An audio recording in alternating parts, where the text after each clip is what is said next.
Once in a while, I really yearned to be around my mother. Yearned to feel like, what does it feel like having a mom? I have my friends, they're all about my mom, my dad, my mom, and that's not my story, you know? And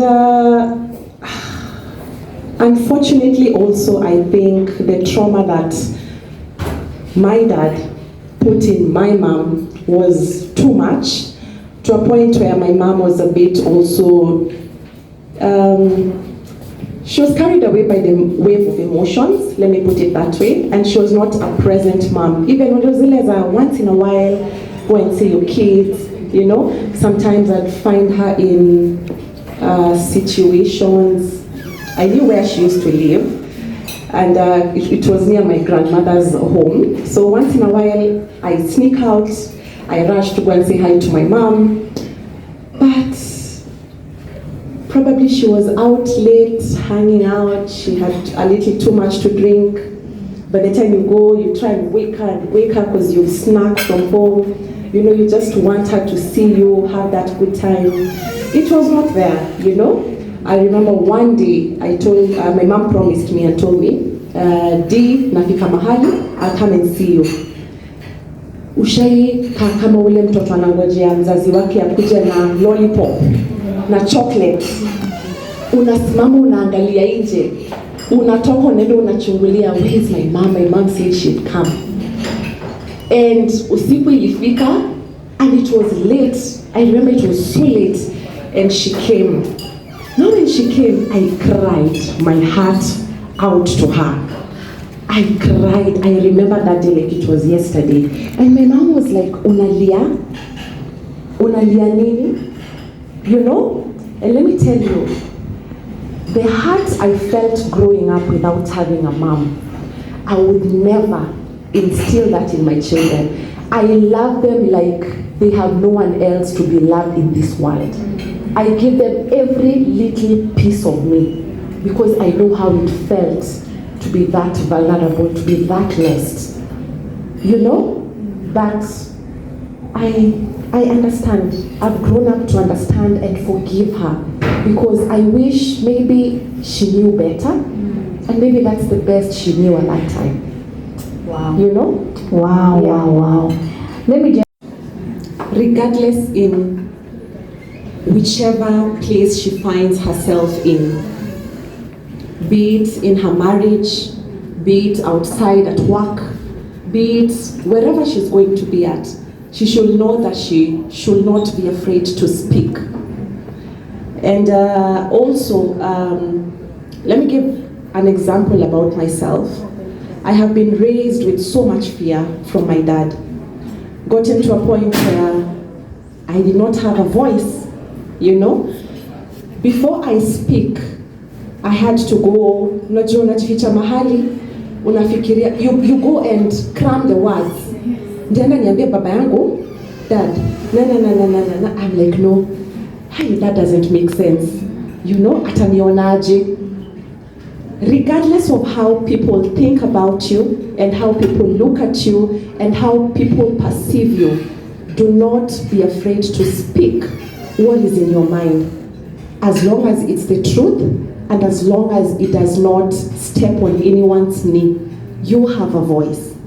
And I also would like her to know, it's not only in bad situations, in all situations. It's not only with the fact that atiha, mwanaume ndio the head of the house, akisema amesema, siwezi nikaongea. No, you're not there to be caged. You're there to be a helper, just like the Bible commands us to. You're there to sit down and give an opinion. Babe, I think this and this and that.